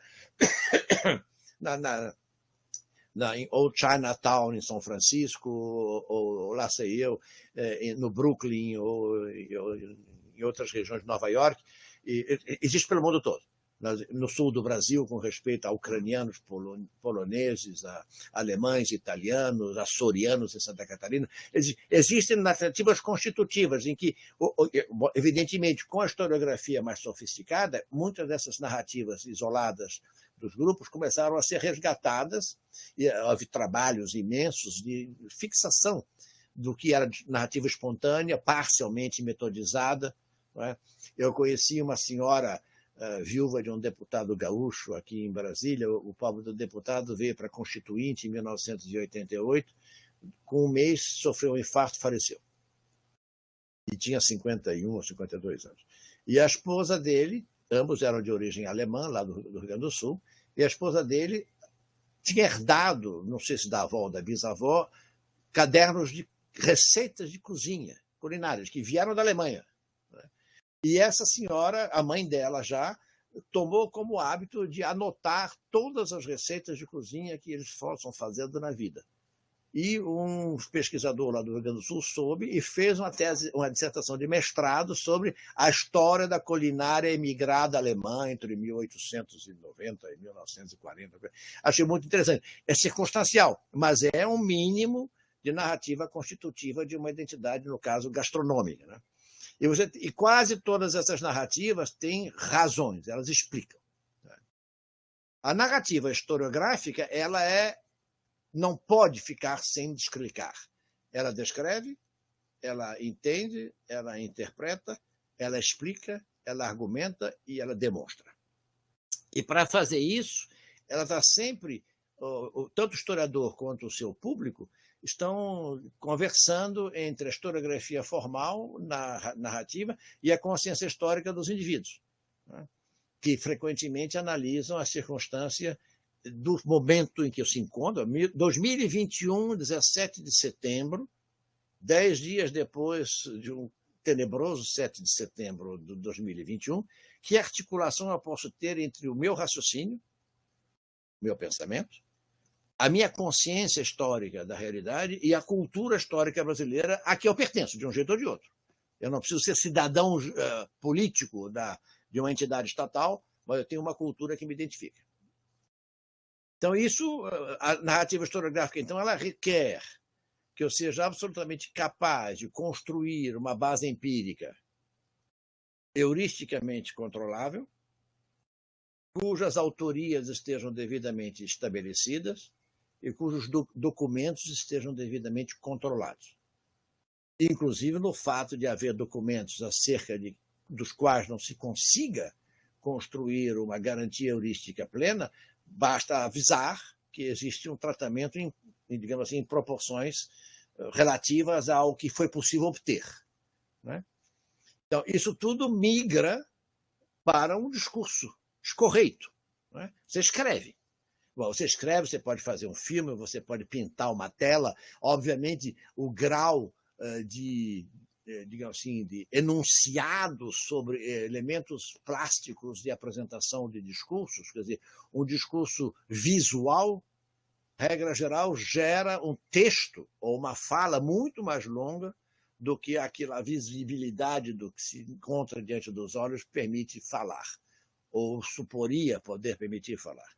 Mas o que não impede de que uma pedra lascada ou um quadro de Pedro Américo ou lá sei eu de quem for, são narrativas plásticas, visuais. Mas nós trabalhamos quase que exclusivamente, embora não seja necessariamente exclusivo, nossa hermenêutica narrativa trabalha com fontes de todos os tipos, que precisam ser analisadas, que precisam ser articuladas e interpretadas, e com isso elas constroem um argumento demonstrativo e permitem dizer isso foi assim, por causa disso, e trouxe tal consequência. Eu estou falando no singular, mas obviamente isso não é necessariamente no singular. Aqui eu apresento um desenhozinho que nós batizamos com os meus alunos de Jujuba, não é? Em que os círculos, eu não consegui colocar todos os círculos como concêntricos, então ficou assim meio interpolado. São dependências múltiplas de que as coisas hoje em dia, já não é de hoje, mas hoje em dia nós temos isso muito claro, todas elas dependem umas das outras. Não existem cesuras que isolem campos. Então, no centro, eu coloco o eu como referência. Quer dizer, não há história sem alguém. Esse alguém pode ser o agente, como pode ser o historiador, que é duplamente agente. Ele é agente enquanto ser humano e ele é agente enquanto profissional. Então, é o eu referência. A bolinha 2 é a história do círculo imediato. Eu chamei de história da família, inclusive porque há muitas obras de historiografia com esse nome, mas essa história da família é frequentemente a história do núcleo central básico em que a pessoa se considera pertencente. Pode ser outro tipo de agregação. O terceiro é o momento que eu chamei de história do trabalho, que é quando a pessoa começa a se afirmar-se no espaço social pelo que ela faz, começa a ser visível o que ela faz, né? Isso é a noção bem clássica de que a parte empírica da vida concreta dos sujeitos só começa a aparecer quando ele começa a agir. O 4 é a história local, ou seja, é o microespaço mais próximo que envolve o indivíduo. Nos estudos sobre as minorias ou sobre os guetos na história urbana, isso aparece de maneira muito clara, é a mistura entre o 4 e o 5. O 5 pode ser uma comunidade geopolítica ou geofísica, mas também pode ser uma comunidade de classe, de gênero. Então, é um elemento de solidariedade e dependência social muito forte. Depois você tem um espaço médio, né, que é o 6 aqui, que é uma bolinha azul, que, digamos assim, é regional, não é? Então, nós temos a Estância Gaúcha do Planalto, aqui em Brasília, de alguma maneira é uma transposição de um pertencimento de consciência histórica de ser gaúcho, embora isso seja extremamente difícil de ser claramente explicado, para um local, para uma referência que diz há um espaço mental, ou social, ou político, ou cultural, que se chama ser gaúcho, e que não é só o gaúcho da antiga província de São Pedro. O gaúcho é alguma coisa que vai além da fronteira geopolítica da República Federativa do Brasil. Depois, um outro espaço é o 7, que é um pouco entrecruzado com muitas outras coisas, porque é a história de saber a que povo eu pertenço, qual é a minha nação, qual é a minha origem. O sujeito que diz, antes de ser brasileiro, eu sou paulista, e o outro diz, não, paulista, né, tem que ser paulistano. E aí o outro diz, não, mas exatamente o mineiro, você tem que ser... Todas essas coisas são elaboradas culturalmente em discursos históricos, narrativas históricas. Isso combina-se com o 8, que é, digamos assim, a defesa da prevalência da minha referência com respeito aos outros que não são eu. Isso é um elemento muito complicado em que todos os etnocentrismos dos últimos 500 anos marcaram profundamente o caminho da história colonial e da expansão imperial e levaram à consequência de que hoje, que é 89, trabalharmos com noção de mundial, global, transnacional, supranacional, é extremamente complicado e difícil, malgrado os discursos, porque o arraigamento das pessoas na identidade muito, digamos assim, eu não digo agressiva nem hostil, mas ela foi até muito pouco tempo atrás, em alguns lugares ainda é.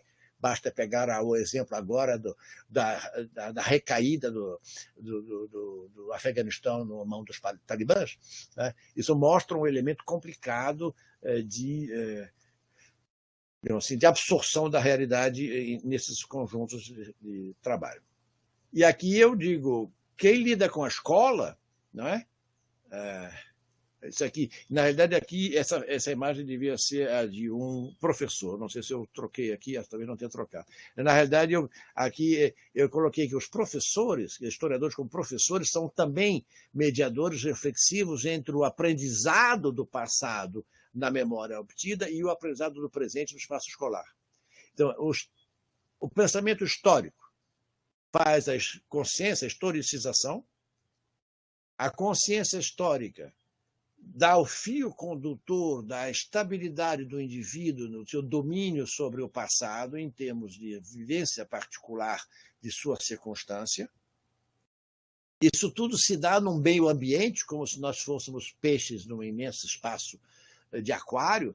É uma cultura histórica abrangente. Ela tem linguagem, crenças, valores, saberes, comportamentos e uma dada comunidade, que pode ser transnacional e que vai muito além da definição de Ernest Renan para o que é cultura, o que é nação, que utilizava referências semelhantes, acrescentando o aspecto religioso. Então, isso tudo desemboca nesse processo de educação histórica, ou seja, na escola como na vida, né, a reflexão histórica permite à pessoa educar-se. Educar-se quer dizer, no sentido de ter conteúdos e saber o que fazer do seu cotidiano, né? E isso acarretaria uma grande vivência. Então, ela usa a historiografia, a educação histórica, para quem segue isso, senão ela fica na narrativa histórica, digamos assim, usual. Mas tem na historiografia uma espécie de background, de reforço qualitativo, não é?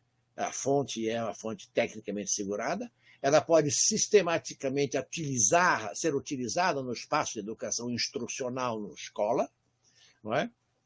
Isso faz jogar essa noção de que, por isso que eu coloquei aí que eu sou anti-Paul Venn, tudo é história, porque nós somos seres históricos. Isso não significa que a historiografia ou a história tivessem perdido a sua legitimação, né? Deixa eu ver aqui. Aqui sim, aquele outro estava repetido. Aqui é o docente como mediador no sistema escolar, ou seja, o docente que é formado em uma licenciatura em História, mas também em outras áreas, ele pega a historiografia, ele é formado tecnicamente em lidar com o conhecimento e ele é o canal de comunicação do resultado de reflexão sobre o que a historiografia hoje nos fornece como conhecimento confiável para o seu público. Não se pode esperar, quer dizer, mesmo que você espere, até os alunos de graduação não leem tanto quanto gostaríamos, né? Então, a história é para nós a suma do universo concreto da vida de todos e cada um. Para nós, a história aqui fica também restrita à noção de prática científica, portanto, é um campo especializado que tem uma diferença de grau com respeito à historicidade de todo mundo. Ela é uma prática didática na sociedade e, por conseguinte, ela opera as formas de transmissão da cultura, seja por modo oral, seja por modo escrito, e o escrito aqui é qualquer forma de suporte. Ela pertence à realidade do conteúdo curricular do universo instrucional, por isso tem que se tomar muito cuidado com o BNCC e outras coisas do gênero. A história é o meio social entre as famílias e as escolas em que ensino e aprendizagem se pratica. Não adianta querer fazer em outro canto se tudo é história. Então, ensinar história não é simplesmente declamar um catálogo de informações, mas é operar um fator social de institucionalização cultural que dê autonomia ao sujeito. Inclusive, em vários lugares do mundo hoje, notadamente na Áustria, o ensino escolar de história não tem só a palavra história, né? Tem a palavra, o ensino de história e de consciência cidadã, né? Isso é Bürgerbewusstsein. Então, isso é importante para entender que há uma conexão fundamental para essa sociabilidade cultural da cidadania como responsabilidade cívica da história. E a cultura histórica é, no fundo, o que está por trás de todas as relações sociais, não é? Não é por nada que o Samuel Huntington, a partir do plano de fundo de sua cultura histórica etnocêntrica de um determinado modo de ver o mundo, deduziu que qualquer diferença histórica com os outros conduz necessariamente a um conflito das civilizações. E acha que isso é inevitável, incontornável e obrigatório. Ainda bem que ele tem razão em si, como tem. Aí eu tenho uma outra consultora, que é a Mafalda, né, que alerta os seus coleguinhas que estão jogando bola, né, diz assim, ó, acorda, meninada, acorda, né? Se a gente não se apressar em mudar o mundo acaba mudando a gente, né? E isso acho uma lição para minha breve não, uma sumária apresentação, útil de lembrar.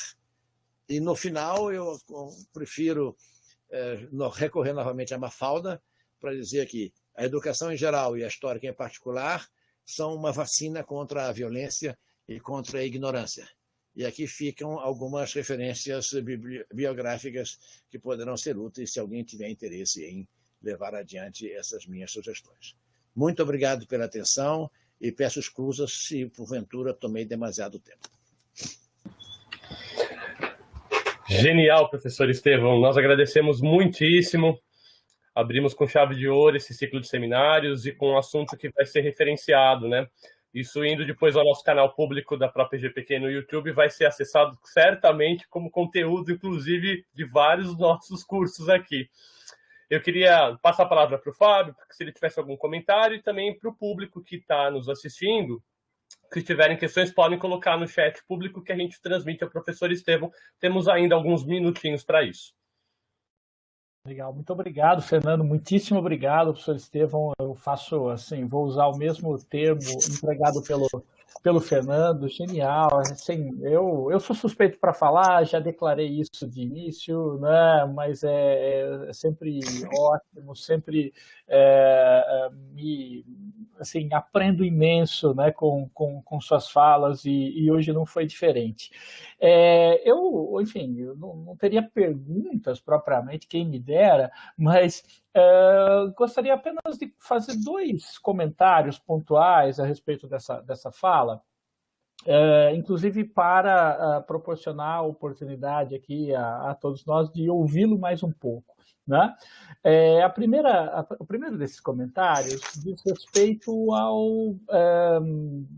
aquilo que eu poderia chamar de caráter geral da sua apresentação. Né? Acho que o que fica patente, né, de toda essa exposição brilhante é que a história, e eu penso história como historiografia, como o nosso trabalho, né, de historiadores e historiadoras, diferentemente do que infelizmente muita gente pensa, ela não é opinião, ela é trabalho. Né? Nós nos dedicamos a isso. Esse é o clássico, né?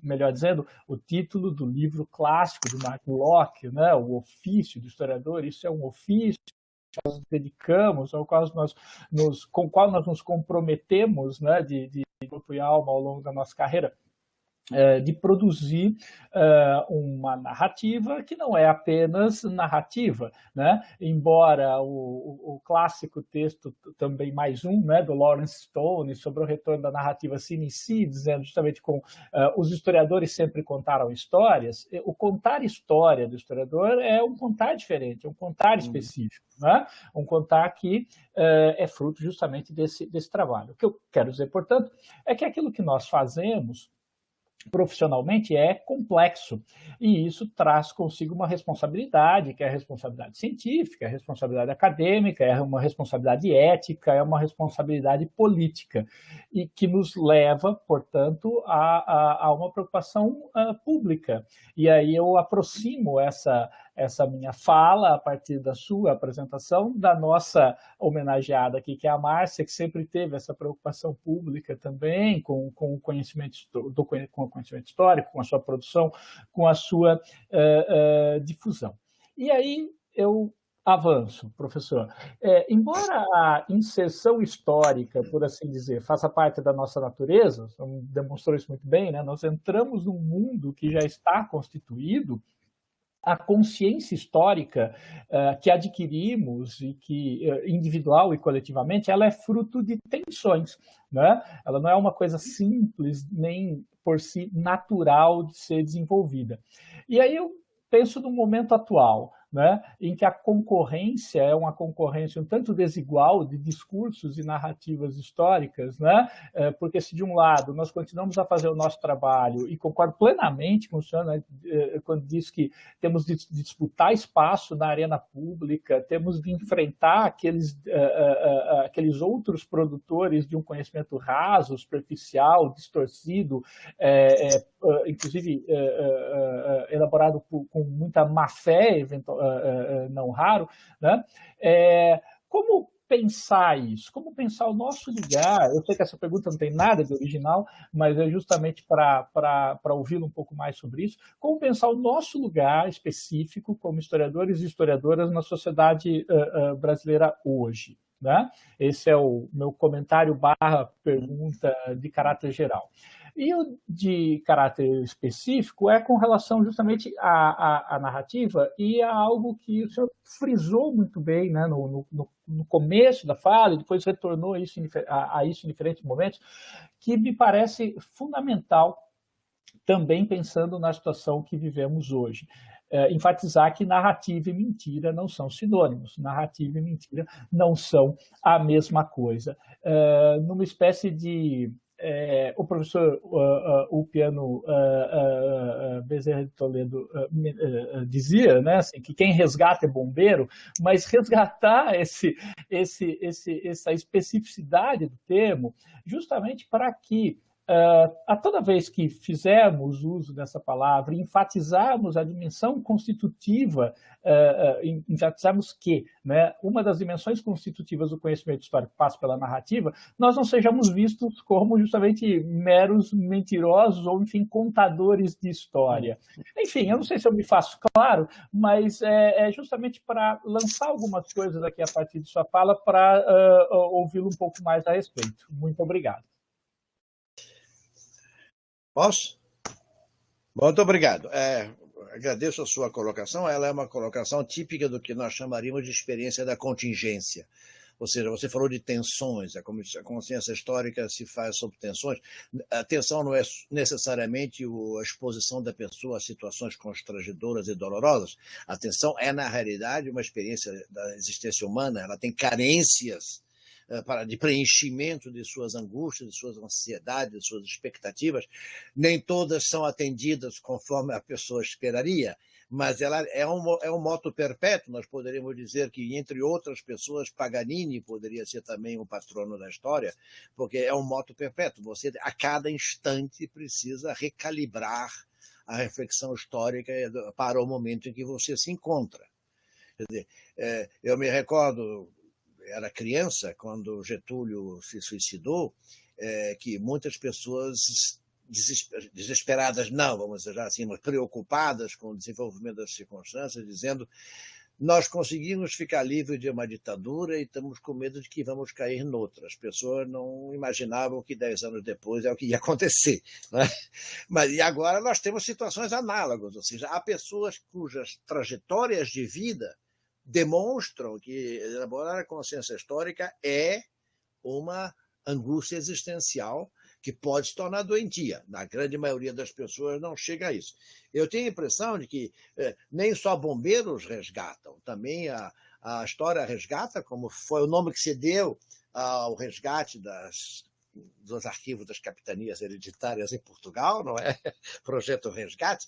Na realidade, nós historiadores, mas não só, de mãos dadas com os nossos colegas da antropologia, da filosofia, da sociologia, da economia, do direito, da ciência política, nós temos que resgatar a seriedade da narrativa histórica com controle historiográfico do sequestro que os aloprados estão praticando no espaço da fala pública, no universo de meios de comunicação que até muito pouco tempo atrás não nos era familiar, que parecia secundário, acessório e pouco relevante. Nos últimos anos, as redes sociais, que em princípio são tão neutras quanto uma faca de cozinha, simplesmente você não pode matar o vizinho com a faca de cozinha e a faca deixa de ser neutra. Então, a rede social passou a ser uma espécie de caverna de Alibaba da mentira. Óbvio que não há só mentira, mas e também é pena que as redes sociais estão desautorizando o provérbio de que a mentira tem perna curta. As redes sociais estão alongando as pernas da mentira, e isso é grave, é grave. Então, há pessoas que dizem: mas você não pode se expor a ter um conflito, isso pode acarretar consequências de perseguição ou de ameaças. Pois é, mas é o risco que a gente corre. Quando a pessoa está investida de um conhecimento epistêmico, que não é opiniático, sobre cuja qualidade ela oferece garantias, mesmo que elas não sejam absolutas, ele não pode, por arriscada que pareça a situação, fugir da raia. Ou seja, ele tem que tomar a palavra e dizer. Né? É evidente que antigamente, eu me lembro perfeitamente de 1983, Eu participei da fundação da Sociedade Brasileira de Pesquisa Histórica, de defunta memória, e falei algumas coisinhas da época, que obviamente não foram as idênticas às de hoje, senão seria muito seria horrível, né? Mas um professor famoso de história medieval brasileiro, já falecido, digamos assim, ele fez um ataque sem a rede social, porque na época não tinha sequer telefone celular, não tinha nada, mas o que o pessoal tinha era um patacão no bolso, né? Porque eu fiz uma explicação sobre como nos anos 1970, no espaço europeu, a descoberta da trama de sustentação teórica estava sendo valorizada. Na Alemanha e secundariamente na França, você tem obras que vão começando a surgir, inspiradas, obviamente, de Marc Bloch e Lucien Febvre, mas também você tem textos de Brodel, você tem o texto sobre o território do historiador Leroy Ladurie, e esse professor de história medieval diz que aquilo era perda de tempo porque a história não se faz com brincadeira. Bom, eu deixei ele falar, e como eu tinha azar dele, embora eu não seja medievalista, eu tinha lido a tese dele, que tinha sido defendida há pouco tempo antes na Espanha, e achei a tese fraquíssima.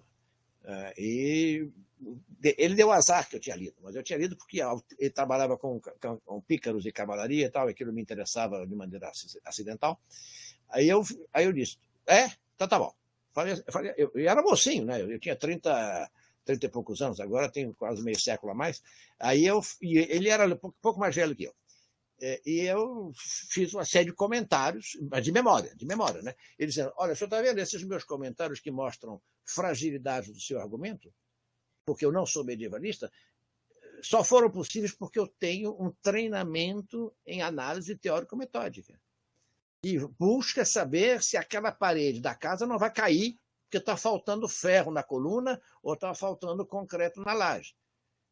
Embora eu não faça a menor ideia quem desenhou a casa, mas aquela casa vai cair. E aí ele ficou muito sem graça e as pessoas que presidiam a mesa agradeceram muito, aquela casa, vamos, panos quentes e tal. Mas nós temos um papel de não deixar passar. Então, muita gente se deixa intimidar, outras pessoas ficam com receio de que suas zonas de conforto vão ser publicadas. Então, hoje em dia, eu diria, o historiador de hoje tem que atuar, digamos, de maneira forte junto às suas associações representativas, né? Há no Brasil várias, mas hoje as duas que estão atualmente com maior destaque no espaço público são as iniciativas da Ampul, que, aliás, na semana passada fez uma série de lives sobre independência que eu achei riquíssimas, né? E a Sociedade Brasileira de Teoria e História da Historiografia. Há muitas outras que trabalham com história dos 700, do 800, tá? Mas elas, no momento, ainda continuam fortemente ligadas às suas atividades, digamos assim, profissionais. Não, enquanto que a Ampul, ela fala por todos, e eu, no meu entender, fala bem, né?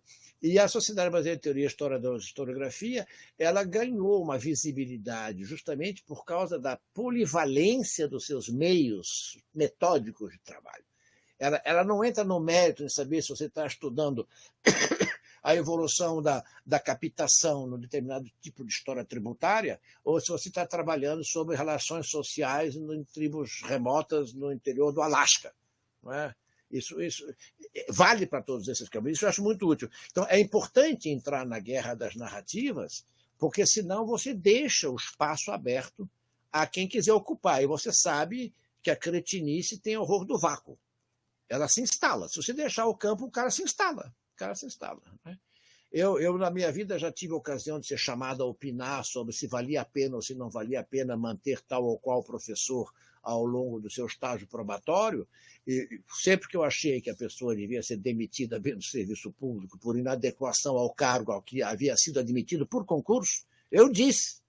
Isso já me valeu aborrecimentos sérios, e, infelizmente, as mobilizações sindicais ou as narrativas no sentido da historinha paralela que o pessoal inventa para poder justificar qualquer decisão, fez com que duas dessas pessoas fossem mantidas porque as mobilizações dos grupos de pressão fizeram os prazos caducarem. Ora, historiador que trabalha com longo prazo fica absolutamente horrorizado quando você fala de prazo administrativo que caduca, porque não podia caducar. Há certas coisas que são, sem terem matado ninguém, são crimes contra a humanidade, que é manter um mentecapto num cargo em que ele exerce a função de fala a partir de um pódio de autoridade que não merece. Então, nesse aspecto, não dá para escapar. Eu me recordo perfeitamente que eu conheci também pessoalmente Pierre Vilar, mas muito menos do que a Marcinha, José Fontana. Não é? José Fontana era um historiador de se tirar o chapéu. Não é?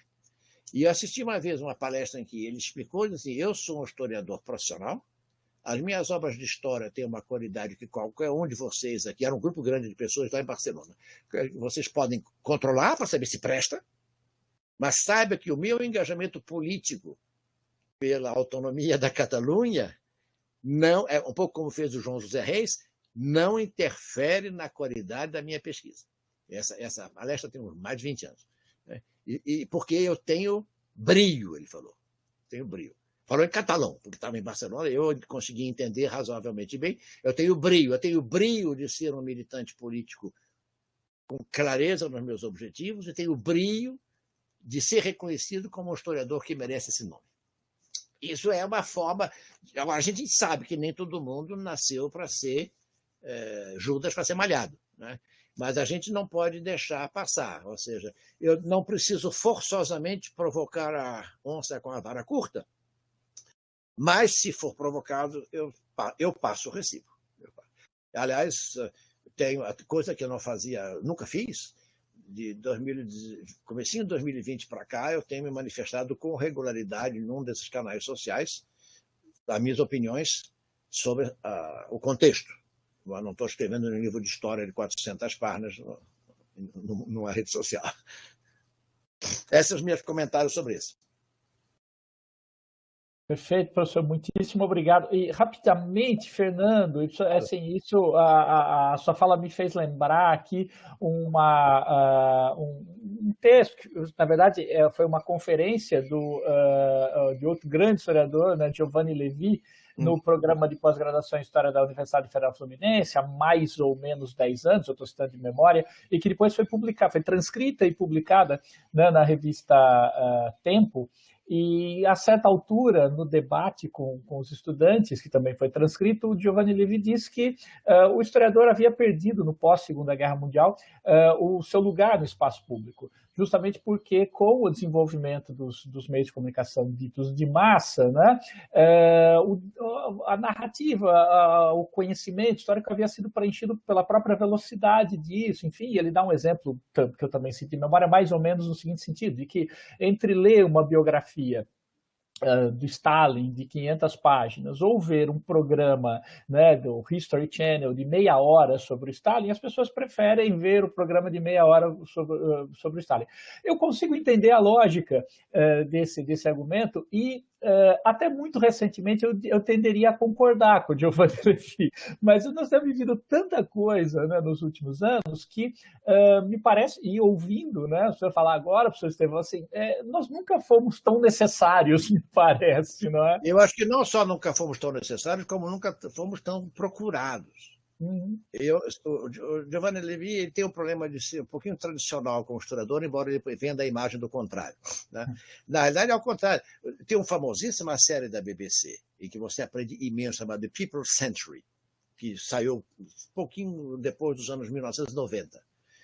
Quem é o consultor histórico da série, para que a série não pisasse na bola? Eric Hobsbawm. Ou seja, eu preciso de um Eric Hobsbawm e, quem sabe, preciso de um Giovanni Levi para que alguém faça um blog, para que alguém faça um filminho no YouTube, para que alguém faça um documentário que não seja mais um blá blá blá jogado ao léu. Não é?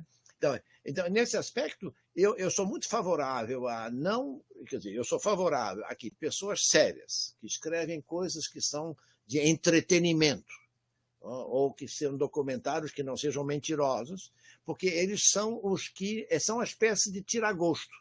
Eles colocam, fazem as pessoas... Não é todo mundo, não são 7 bilhões de pessoas que vão começar a ler a história amanhã. Mas se forem meia dúzia, já está ótimo, porque antes essa meia dúzia não teria lido se não tivesse visto o documentáriozinho lá. Exato, perfeito, perfeito. Muito Por isso, obrigado. uma boa aula de história na escola, como uma boa aula de história na universidade, ela faz, no sentido, ela faz propaganda do métier. E ela não... Porque eu conheço muita gente que dizia as aulas de história na escola eram um desastre. Então eu fui fazer matemática, biologia ou química. Eu disse, paciência, o que é que eu posso fazer? Por isso que hoje em dia a formação dos professores é muito importante. Sem dúvida, sem dúvida. Professor Estevão, eu quero, em nome da Pró-Reitoria, agradecer demais a sua paciência para conosco, de numa sexta-feira, na hora do almoço, vir nos brindar com uma fala tão necessária, tão impactante, tão leve, erudita e, ao mesmo tempo, tão saborosa. E isso, para a gente, é motivo de grande orgulho. Essa universidade está com as portas abertas, sempre que o senhor precisar de nós. E nós agradecemos também a todo o público que nos assistiu, de maneira também que possamos fazer, assim como o senhor concluiu dizendo agora há pouco, este tira-gosto, esta travessa de jujubas circular com prazer entre nós, porque eu acho que a tarefa efetiva de publicizar por onde nós andamos e como nós podemos pensar um mundo melhor passa por todas as lições que nós aprendemos aqui hoje com a sua fala tão bela. Então, em nome da professora Lia, eu também agradeço e saúdo a todos, desejando um bom final de semana, e nós voltamos nas próximas semanas com o restante da série que está sendo organizada pelo professor Elbert. Um abraço a todos, bom fim de semana. Muito obrigado, bom fim de semana. Obrigado, gente. Grande abraço, bom fim de semana para todo mundo.